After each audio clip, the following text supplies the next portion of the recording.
system that NVIDIA is doing with Activate. We'll be announcing this officially tomorrow, which is why we would request just no phones at the moment, no videos, because we want to break the news tomorrow to the wider public. So we very much appreciate it, although it might be a little disappointing. But Pratik, wherever Pratik is from my team, he'll be taking some content. If you want to be able to circulate content tomorrow, you can give Pratik your email, and he'll try his best to fulfill all those requests. But thanks again. Okay, great. So getting started. Could not be more excited to be here. It's an amazing energy, this summit.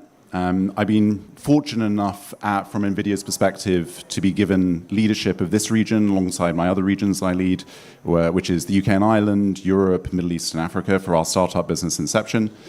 I'm sure some of you are founders in the room. How many founders are in the room tonight? Today, I mean? Amazing, great, a good proportion.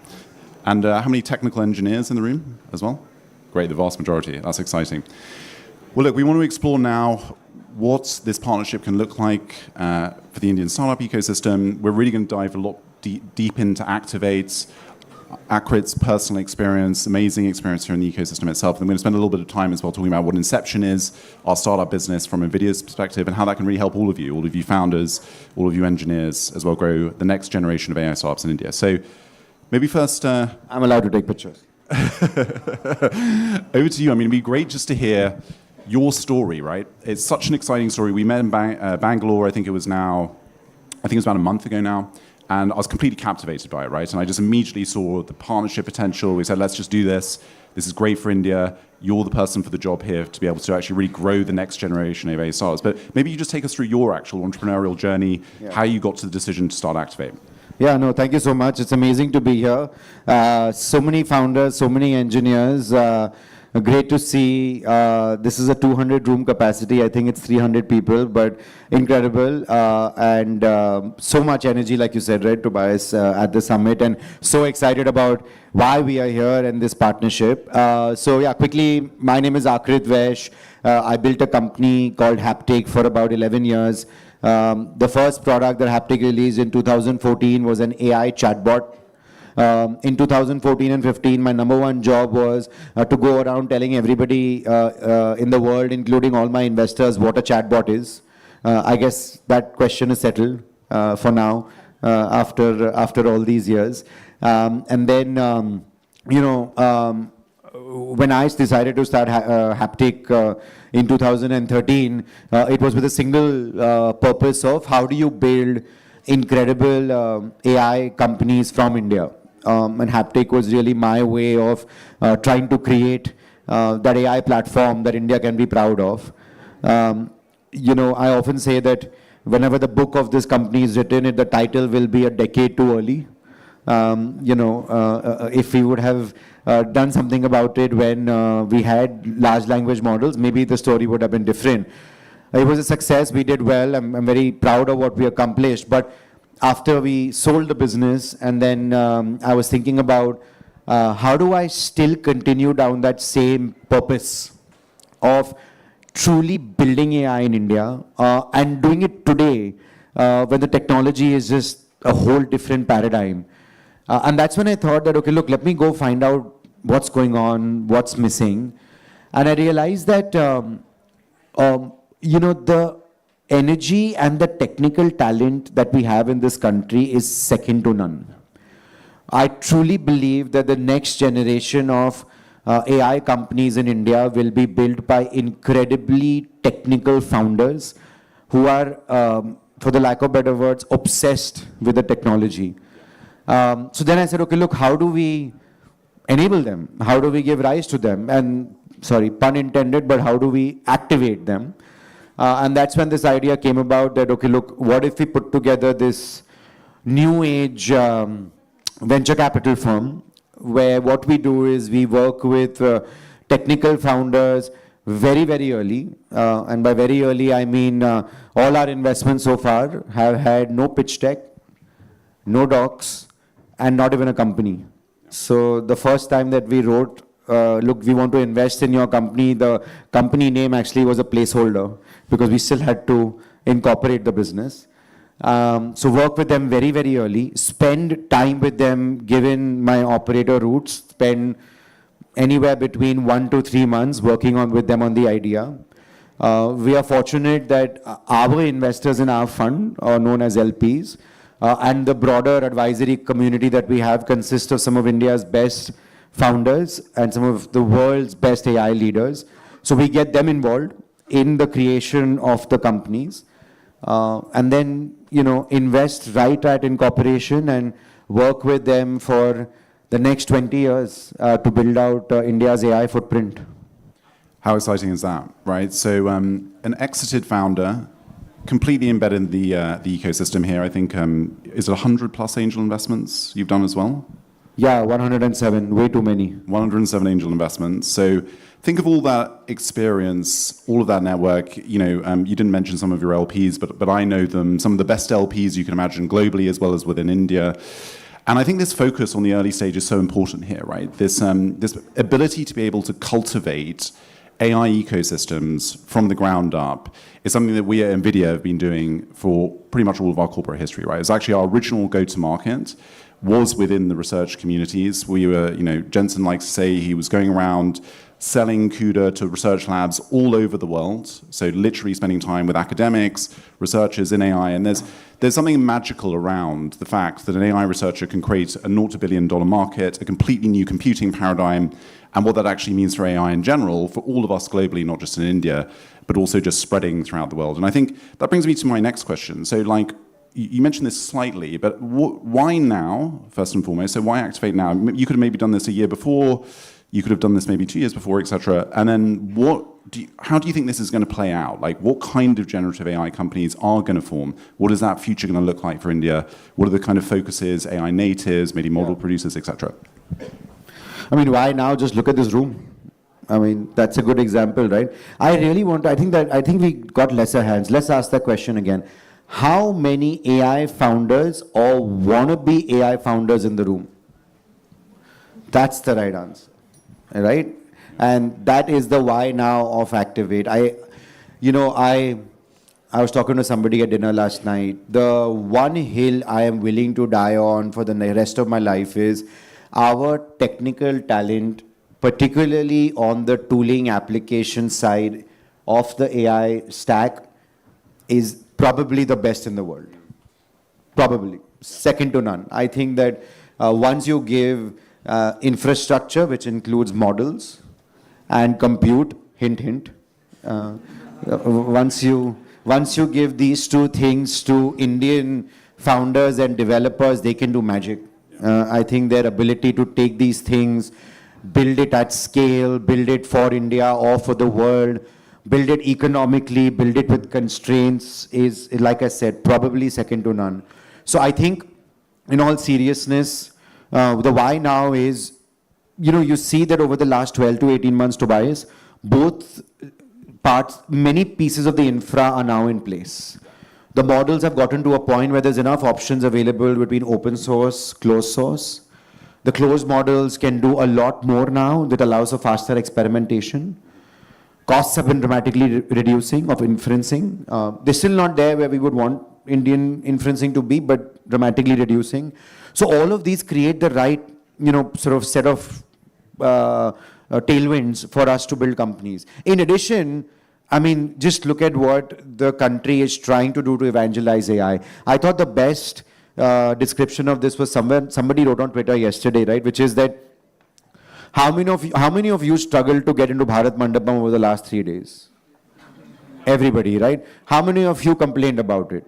Most of you, right? But the point is, this was the same thing that happened 10 years back when the government made digitization their core focus. And today, because of all of that chaos that happened 10 years back, we are one of the only countries, we travel all over the world, we're one of the only countries where I don't have to carry a wallet to make a payment. We are one of the only countries where I get stuff delivered to me in 8 minutes, even over here. And we are one of the only countries in the world which can enter an airport without a boarding pass, because we have digital systems. So that same chaos of today, which the government is creating, is generally a net positive. I understand this is all chaotic, we don't have seats, but all of this lays the foundations to create AI for the next 10 or 20 years. So that's part of the why now. Yeah, it's just, like I said, this coming together of so many things that prompted me. By the way, the other story that I rarely say is all my friends, especially founder friends, and a bunch of them are here, the first question they asked me last year when I was thinking about Activate was, boss, you are an exited AI founder. It's time for you to go raise $100 million and build the next AI company. Why do this? And the answer was the same. It just feels like a product like Activate, I keep calling it a product like Activate, which is tailored to technical founders in India, working with them hand in glove very early, is what we need for the ecosystem. Yeah. Such great points there. And I think, humbly, I'm a visitor to this country, and I've had nothing but rewarding experiences working with Uni and my team, who've been amazing teaching me all about it. But I think the thing which I find really interesting with what you just said, and which I found so interesting about India in general, is this ability for the government to support scaling, right? And you mentioned before with digital identity, obviously the payment rails. And what could this look like in AI in 10 years' time, realistically? Like, there was probably some skepticism, right, when these first sort of scale rails were first introduced. And now a lot of those fintechs, for example, are on the cusp of IPOing, have IPO'd, some of India's largest companies, right? So we're very excited by that ability to scale. And I think also the reason we're so excited by this particular partnership is your vision for what those startups can look like. Yeah, with this digital rail stuff, I'm sure people have attended events over the last 3 days with this digital rail stuff has been talked about a lot. And it's like on record, oh my God, what's the UPI of AI? What's that moment? And my only thing to everybody is, and especially for you, as you're thinking about the market, be patient. India takes time. India is not for beginners. Right? Again, ad display over here. This would be a fire hazard in any other country. Right? So, this will happen. Right? It's just the people who will win, who can be patient, who can be mission oriented, who can build for the long term. My most famous, one of the quotes I like the most, which, I go to bed with every single day, which is the reality, right? Ruchi Sharma, who's a very famous banker who works for Morgan Stanley, has been saying this for years. India is a country that disappoints both the pessimist and the optimist. And the reason is because the optimist walking around here will be, oh my God, like we're going to invest 5 billion tomorrow. We're going to have 5 sovereign models. Computers going to start flowing off from the air. That's not going to happen, right? And the pessimist I see on Twitter writing about, somebody wrote, what's the point of doing all these events when we don't have our LLMs? I mean, neither is right, right? You just have to be patient. You have to think about what's our lane, and ultimately things will happen. That's a good segue. So if we're not in that stage, which we're clearly not of, chronic optimism, right? But we're also not in that world of pessimism either. Where are we now in India? Where are we at right at this moment? And what is the solution for you and Activate, and obviously us partnering with you from Inception's point of view, to bring us, let's just say, with some conservatism, a more optimistic future? Great question. Fundamentally, a very strong belief that we have is we are very early, right? It's day 0, maybe day -1 when it comes to India's AI story. And the challenge that we have in narratives in AI is that because the rest of the world has been doing so much, we have this FOMO in this country. That, oh my God, I'm losing out, I'm missing out. I turned 21, I'm so old, But we are just, the nature of our country and economic story and growth story today is that, look, we will always build mostly on the top layers. While there'll be some infrastructure and R&D, we'll mostly build great applications. And that is just getting started. Funnily, if you look at the last few Y Combinator batches, which is a good proxy to see what's going on generally in the world, even at YC or Y Combinator, it's only now that the application layer is truly taking off in the last 2 batches. So we are very early. Pratyush, my partner, and I, he says this very often that, the best AI companies in India are yet to be created. Yeah. They don't exist, right? They're hopefully somewhere in this room.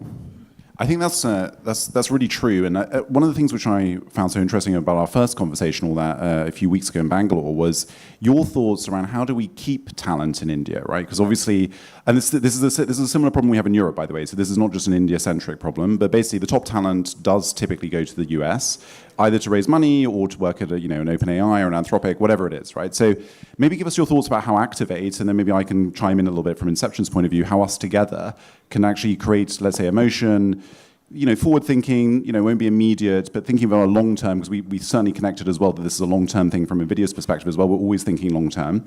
How can we keep the talent in India? Yeah, I mean, this is the starting point, like I said again.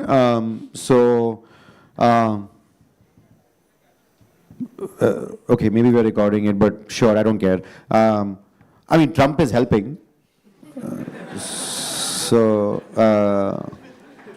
I think look, I spent 10 years in the US and I came back. I did my undergrad in the US. I was in Silicon Valley when the App Store and the iPhone launched. So call me a case study, a foolish case study for what it's worth, but I left all of that and moved back to build AI in India. So I deeply feel for the problem. I think here's how there was just last week, there was a leading AI researcher from OpenAI in the Bay Area who reached out to me and set up this call of Indian origin from India. They have no shortage of anything in life. And basically she reached out and said, hey, listen, things are good here, great here. We're doing a bunch of cutting edge research, but I really want to do something in India and I want to do an AI. How should I think about it?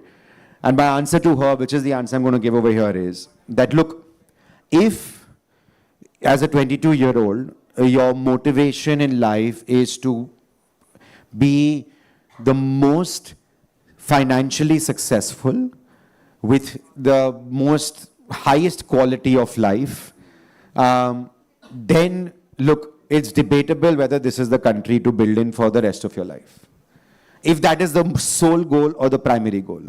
However, if your goals are along with that, be a part of something that, in my view, will be a transformation of a country for a long time, and along with that, build missionary companies, and you care a little bit about legacy of the story that you were a part of, then probably India is the right place. Yeah, that's such a great point. And I think for me, I've now, I've been to India only twice, humbly, but I've met over 200 founders. And one of the most exciting... 200 is too little. We need to get you in front of I'm only just getting started. I'm just a beginner. But the thing which always comes through for me, which makes India very different, actually, because I meet thousands of researchers and founders all the time in EMEA, in Europe, etc., all over the place, Middle East, Africa, is there's a real sense of wanting to stay here and doing things for the public good. Yeah. So I want to scale an AI company, and it's not just to become a unicorn, it's not just to IPO, it's for the benefit of others, right? And I think that's a wonderful takeaway for all of us, actually, in the rest of the world, around why to actually start these kind of projects, how to work with yourself and us here at NVIDIA. And maybe I'll just explain a little bit about... Yeah, and also, sorry, just before you go into Inception, it's also like India has such unique problems, as a technologist, it's also fun to work on. Right? The whole, whether it's our payments infrastructure or how to do payments at scale, or like I said, the whole 10-minute economy that has taken off, or even e-commerce is just such a complex beast. So even with AI, the next panel actually has a bunch of very exciting founders talking about similar things. Like the nature of problems they face and how they go around it is just so different. And as a technologist, that's what keeps you going, right? I'll tell you a little bit of a funny story which will back that point up, right? So when I was studying at Oxford, my professor was reviewing some of my work, and the feedback was quite harsh feedback, to be fair, but he said, look, it's not bad, but I just want you to know something. If this was a meritocracy, every student here would be from China and India. And I've always taken that away, and I've always had the privilege, right, of working with great folks from India in big tech, but also when my time is in Oxford, all the best students there. So there's such extreme talent in India. That wasn't a surprise to me at all, to be honest with you. But I think meeting so many founders, spending so much time with everyone in this particular summit, really NVIDIA's role in these kind of ecosystems is almost like a convener, right? We're here to provide infrastructure and compute. We're here to encourage founders. So on the compute point, let me just finish this point. We'll revisit it. So we're here to provide scaled infrastructure, obviously, and we'll be rolling that out with a long-term vision. But also, really, what we're interested in is working with founders, with Uni and the team here that do such great work, to be able to really also address the kind of products you're building, right? Because we've got a very comprehensive compute stack and platform called CUDA, which most of you will know of. The exciting thing about working with NVIDIA in our Inception program is, alongside Activate, from a technical point of view, because these are technical founders, this is why I'm so interested in your particular program, is that we can really dive deep and accelerate what you're actually building within your product. Maybe it's with a library, an SDK, or a tool that you're unaware of. Maybe it's an open source model that we've actually got on the market now, our Nematron family of models. It could be many, many, many different things. But think of our platform as clearly optimized for our hardware, right?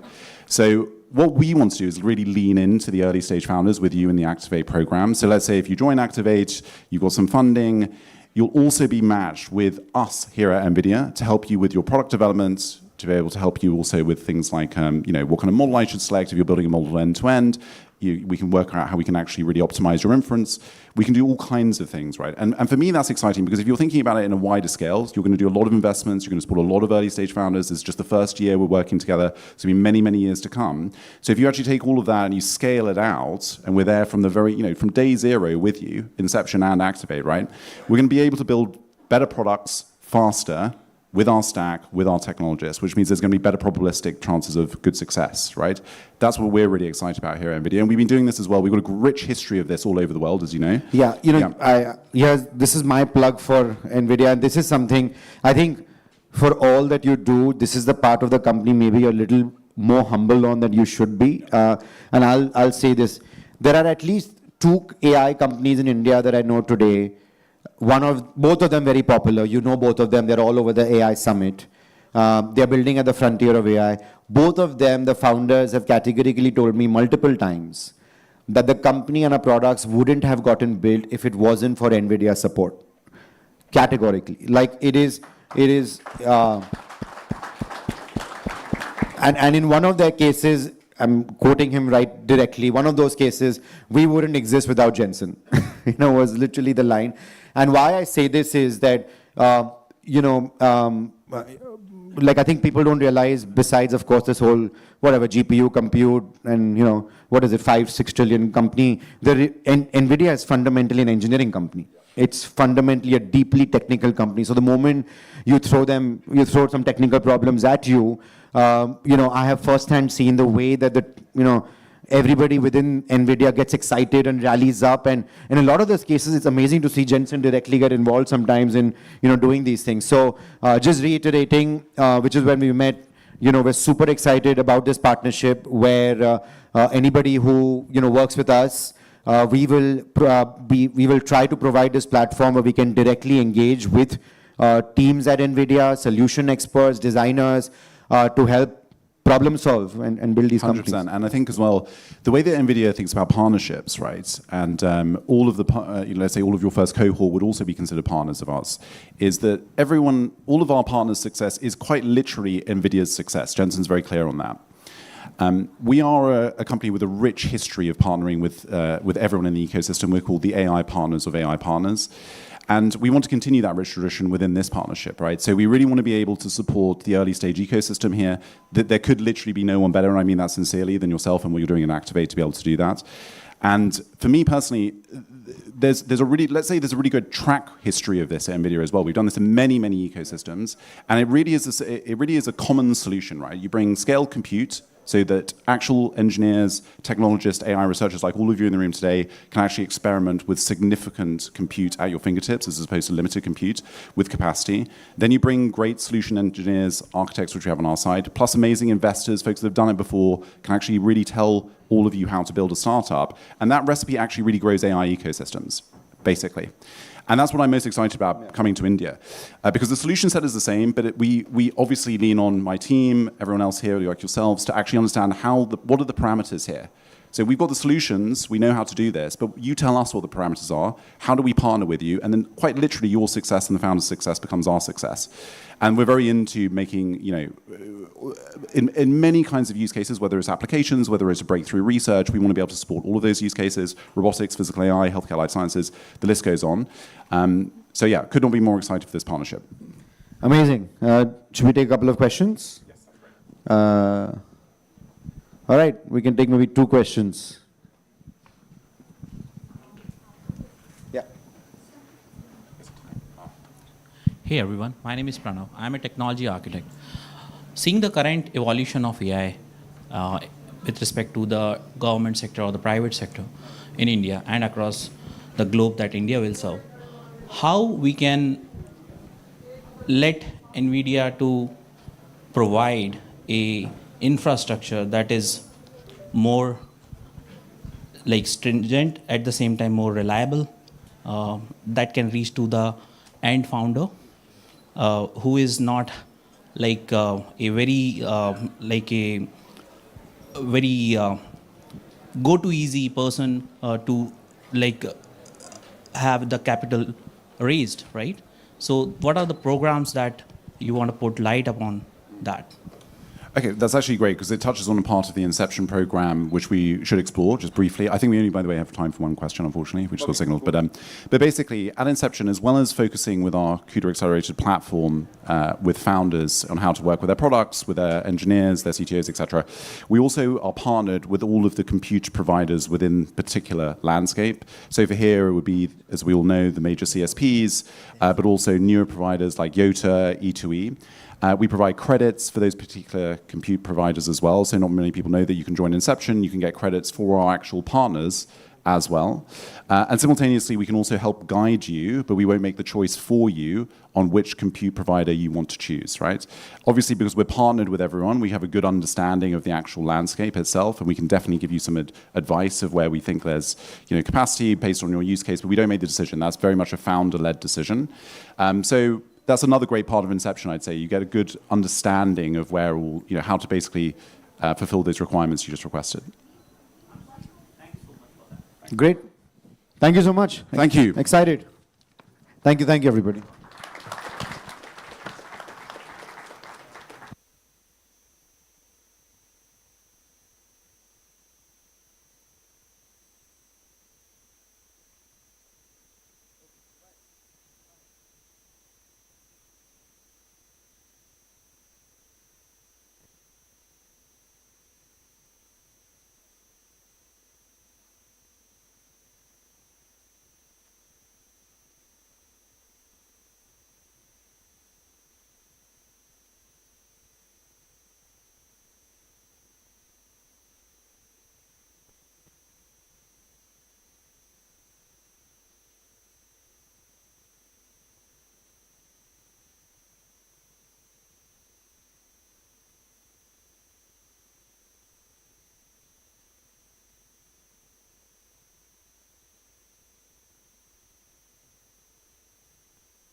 factions just know too deeply about what each other is building, but just for the benefit of the room, can we just go around, you guys telling a little bit about you, your background, the kind of problems you're working on, the kind of technology challenges and solutions you have sort of worked towards and solving, and we can then sort of begin with that. Shamal. Great. I'm Shamal. Previously, I was at OpenAI for 3.5 years, leading kind of the applied evals team. Joined OpenAI before ChatGPT and kind of led and scaled multiple teams. And just over a month back, moved back to India to kind of build from here and help accelerate AI research, enable founders. So starting Interactive Intelligence, which is kind of an applied AI group, focusing on solving population scale problems with AI.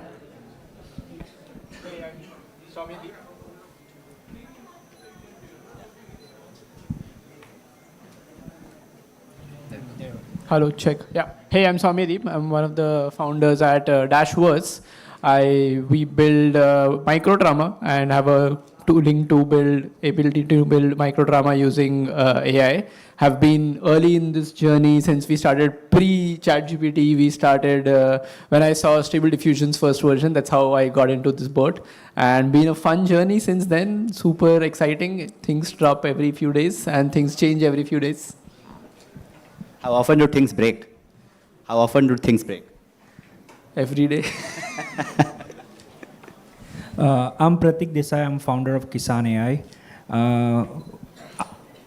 As a educational background, I'm computer scientist with AI background, but have a agrarian family in India.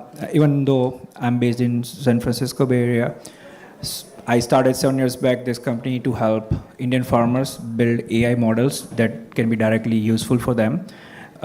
You can call us one of the pioneering company who has been developing generative AI conversational tool or even post-training models, but we are focused only on agriculture.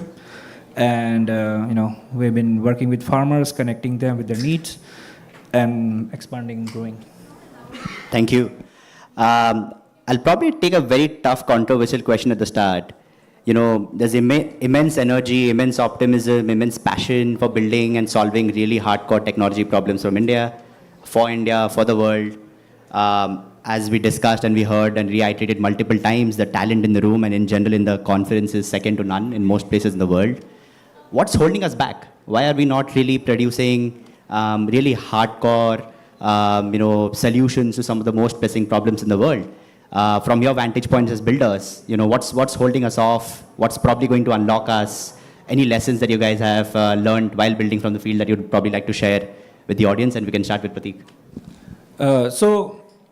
For your controversial question, I will answer controversial answer. And I don't think we have that much talent that we estimate. Maybe we need to train.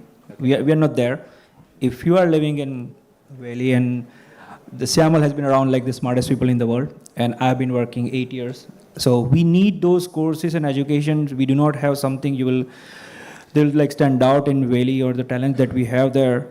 But I think the biggest problem is with the quality of the data. 4 years back when we started curating data, before ChatGPT, we were using GPT-3 APIs, which were launched in 2020. So I had access to them, and the data was so bad. And we've been collecting a lot of agrarian data from universities and scrapping them. And they were like pictures with phone converted into PDFs. And there were no like OCR model that kind of server dropping right now. So we are like literally human doing annotation and all. So yeah, the journey has been difficult because the data and compute is common problem. Everybody know we do not have GPUs and all. So that I wouldn't touch that. But in talent, I think we still have gap that we need to train. Amount like quality of the paper that get published in India, they're also not that great, things like that. So we need to bridge that gap. Shamal, anything to add? You have been in the Bay Area ecosystem for quite a lot of time, worked in the best company that is, probably at the center stage and the foundation of the entire revolution. Anything to add? Any perspectives that you see in terms of differences, skill sets, ambitions? Yeah, I think I see the concentration of talent kind of coming back to India, especially now with huge infrastructure bets that Sarvam is making. I think honestly what's holding us back, one thing is just the sheer urgency of getting things done. The cost of building has gone so low. I mean, you should have Cloud Code, Codex agents running in the background. Every night, that's what bothers a lot of engineers these days is, do I have Codex running before I go to bed? And just tell you a bit of story, right? I was talking to someone, a researcher, came out of IIT and doing some research on sample efficiency. Few of the folks, and he got offers from few labs, but he chose to just do this on his own. And I'm like, why are you doing this? Like, you could be working on anything else. And he's like, I just care about this. Like, AI is a national security risk. If we don't do anything right now, there's literally going to be no socioeconomic status if you're not taking this urgently. So I think just the urgency and the motivation to do things. I think one of the things in Bay Area is, there is a lot of abundance, right? So people have a lot of options to do it.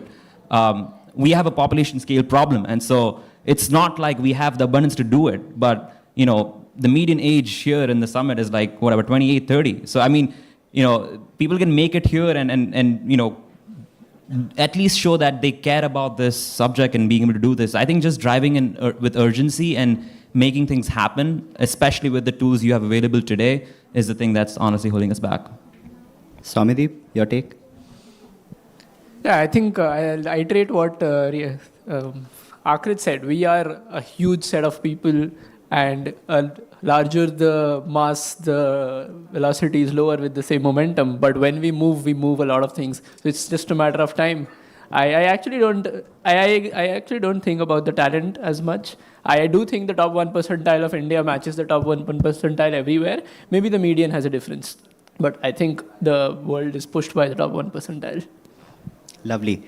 Let's now try to contextualize the discussion a bit more and talk a little bit more about the real life problems that we are trying to sort of solve. I'm sure none of us here, maybe with the exception of Shyamal, had a lot of luxury in terms of abundance of resources to try and go some of those problems and some of the things we're discussing before the room. So, try and contextualize some technical problems that you're trying to solve for in your 0 to 1 journey of actually identifying the problem, solving it, finding early customers, getting feedback, getting the ecosystem feedback, and the help to actually get to where you are. And what's unique, what's different, what would you have wished otherwise? Yes, I'll put my optimistic hat for the India now.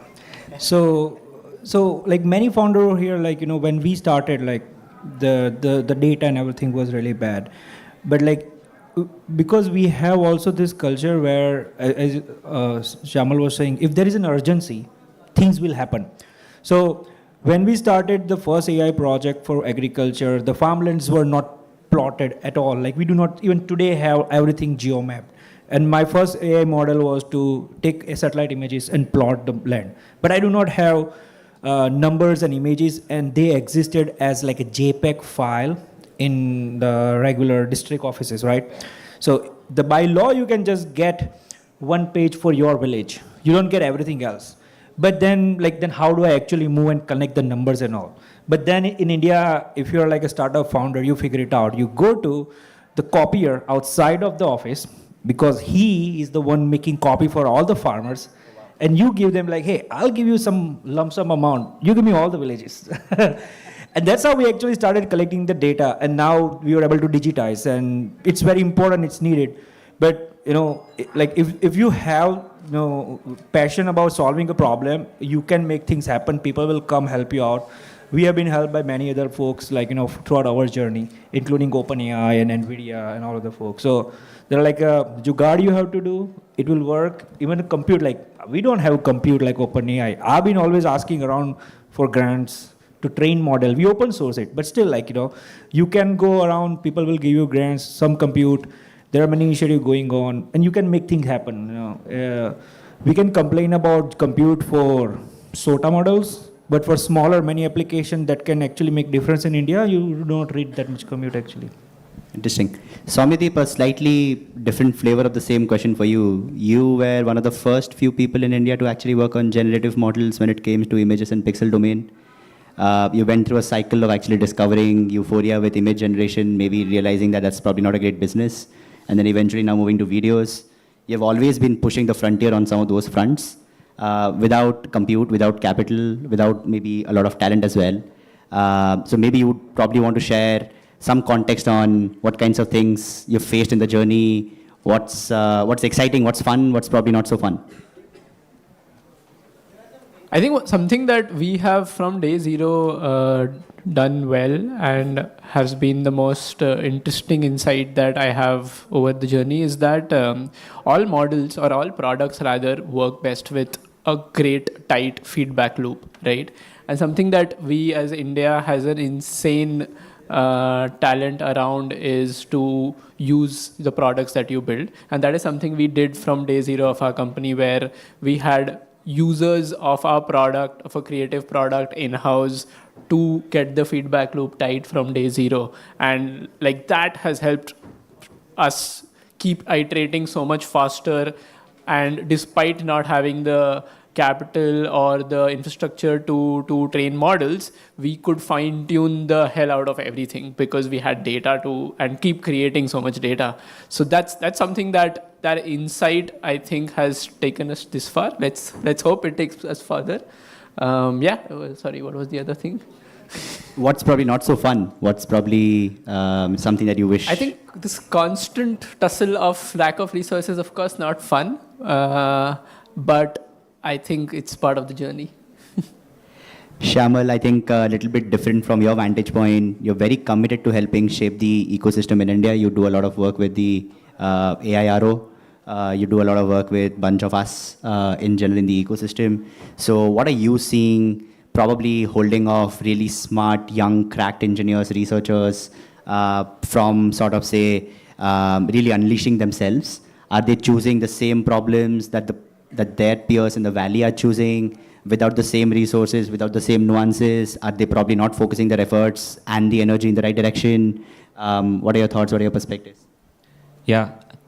I think one way to answer that is like, honestly, the exploration-exploitation trade-off is a lot of builders I know have, the intensity and talent to go do it, but often don't take time to explore and plan ahead. And planning is so important. I mean, we're building intelligence and we know that planning leads to better, long-term coherence in agents.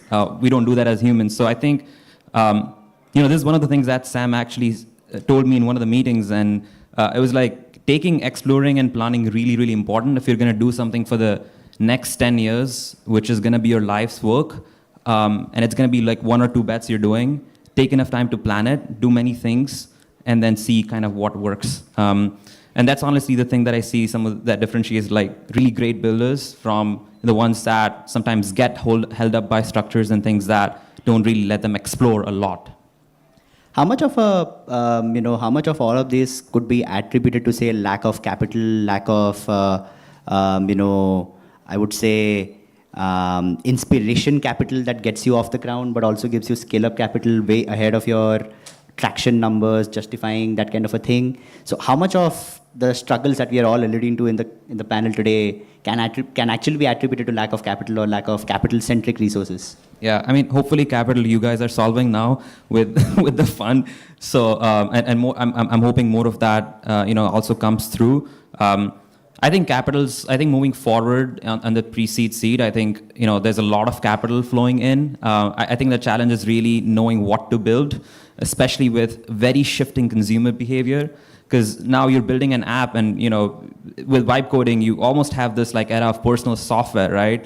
Where I was just talking to someone yesterday, and it was like similar to how you just made photography really easy, and now you just have a reel of your photos that you don't even see. You're gonna have a reel of your mini SaaS apps and software that you don't see, but you're just gonna create it for a few times. So I think with that, like knowing what to build for like a niche for even like 1 million people is like super difficult, and trading on that really fast. So I think the taste becomes really important. And I think by taste, I mean it's really kind of like understanding what your customer really wants and then iterating with them. And ideally, you're the customer of what you're building first. So other than capital, of course, capital is a constraint, especially on the infrastructure side, when you don't have access to compute, cheap compute, and you want to post-train models and you want to fine-tune models, and you can't do that with just with like few GPUs. So I think to really compete moving forward on the foundation infrastructure layer, capital is definitely a constraint right now. But the application layer, I think there's a lot of opportunities with a lot of funding coming in. That's a very nice segue to the next question that I had. And maybe we can start with you, Soumyadeep. What is probably the one unfair advantage that people building companies out of India would have compared to, say, their counterparts and peers? We discussed about challenges, we discussed about lack of talent, we discussed about lack of resources, lack of compute, lack of capital.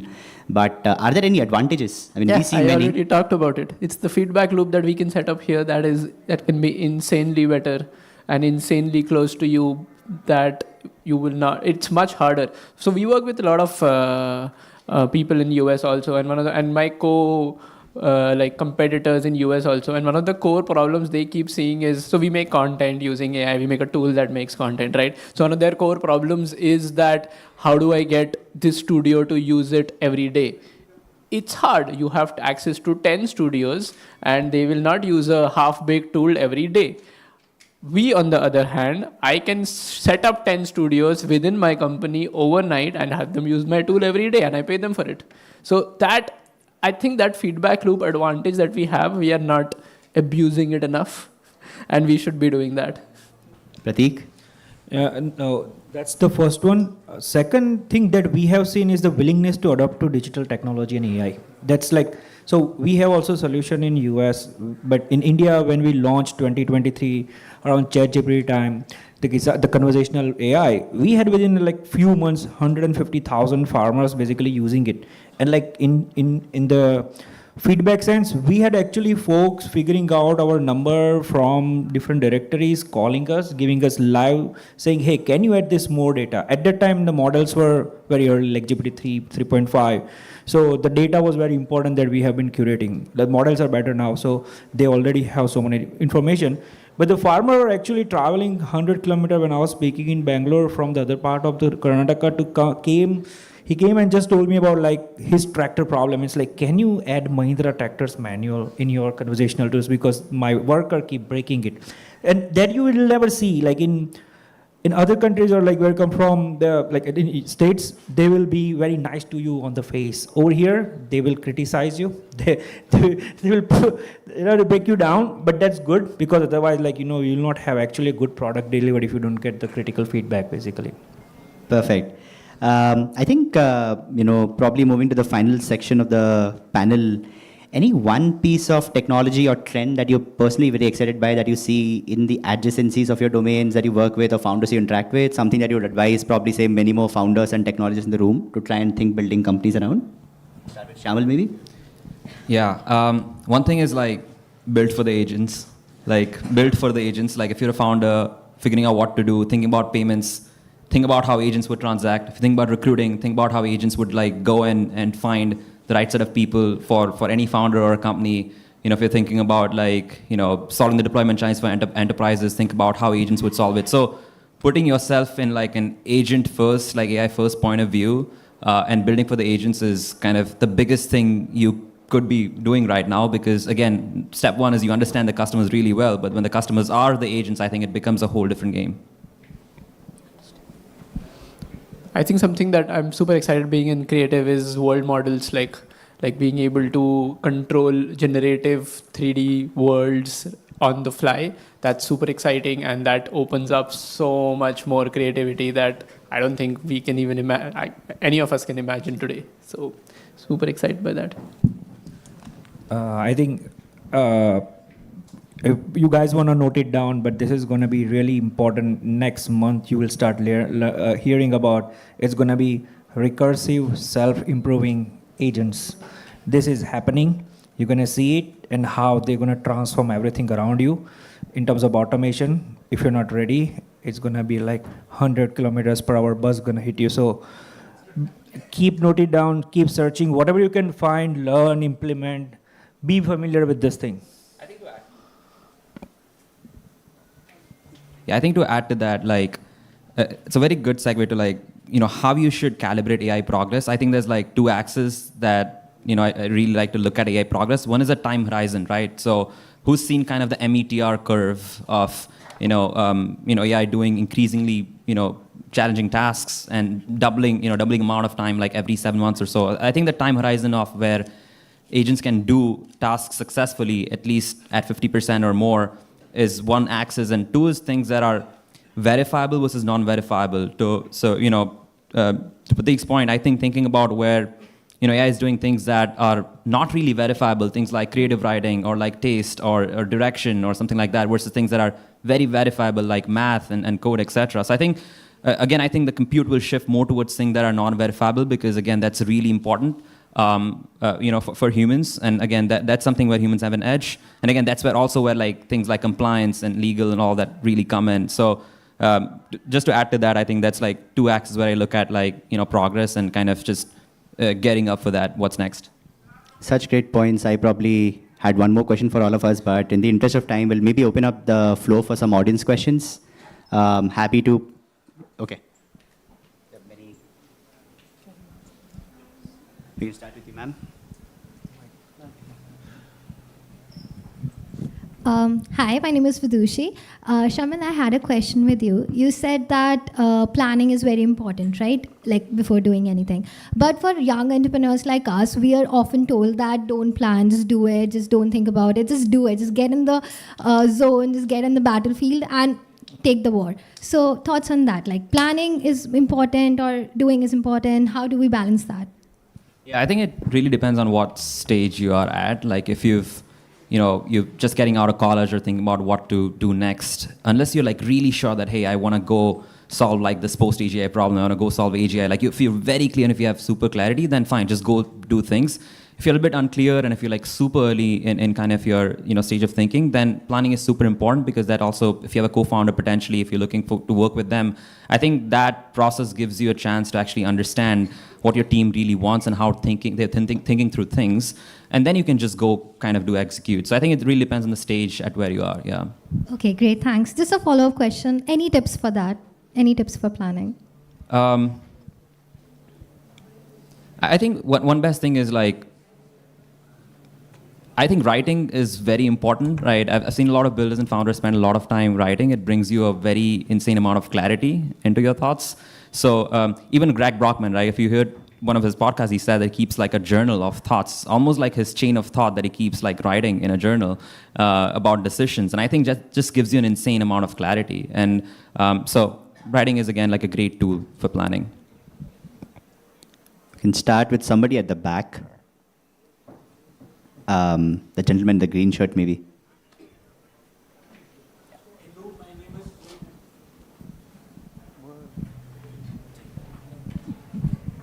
Hello, myself Satyam Swarnkar, and I am from Newton School of Technology, Rishod University, and I am in my sophomore year. At the current moment of time, I don't know whether I should pursue research or मतलब मैं अपने आप को research की तरफ में लेके जाऊँ या जनरेटिव एआई की तरफ लेके जाऊँ या एजेंटिक एआई की तरफ लेके जाऊँ. I don't know whether I should research wala field. I am not yet sure. So how do I navigate my path also, since Indian mentality ये है कि मैं currently middle class से belong करता हूँ, तो I think of it as कि मेरे पास एक foundational backup रहना चाहिए, backup plan रहना चाहिए. I can't go all in on research as of currently, but how should I navigate through it? Samidhi, you want to take that? So I think it's very interesting what he said, ki planning, right? So I think early in your career, I think it is important that you explore more things. At least that's how I looked at my early career. I spent like 4-5 years just figuring out like what interests me, what engages me, what seems to be fun, what seems to people value, all of it. So, and like, I tried to jump into entrepreneurship early in my career. Most of them did not work out. So like, I think it's your journey. You should explore everything, keep an open mind for everything. So don't like, the question that I have to choose one is itself a fallacy. You don't just explore everything right now. See, first of all, you have to stop this excuse of middle class. Like, I grew up in poor farming family. Second, research you can do in generative AI, research you can do in applied AI, research you can do in anything. So research and AIs are not different thing basically. You can do anywhere, right? So it's about your passion, like what do you care about? Are you willing to spend time, hours, like nights, and then stick to it? That's what matters basically, right? So first of all, like, you have tools, ChatGPT, free versions, everything. Talk to it, research, go back and forth, put your thoughts inside. learn from it. You have tools already available. See the differences and ask it. The same question, if you ask, it will give you the same answer. Say like, hey, research you can do in AI, generative AI, applied AI. So what I would say, you have free tools, use it as much as possible. AI is probably 80%, 90% to the professors that you have in your universities. They will answer. They are PhD level, most of the models are. And they will give you all multi-domain answers. Not just like a one person answering from like, I will answer from AI and agriculture, but AI can answer from everything, right? So use those tools and then decide and then have patience about what you're doing. Then you can follow. This question is basically about, it's you asking yourself, not us, because your commitment will define your path where you're going. I think we're out of time for the question. Thank you so much, guys.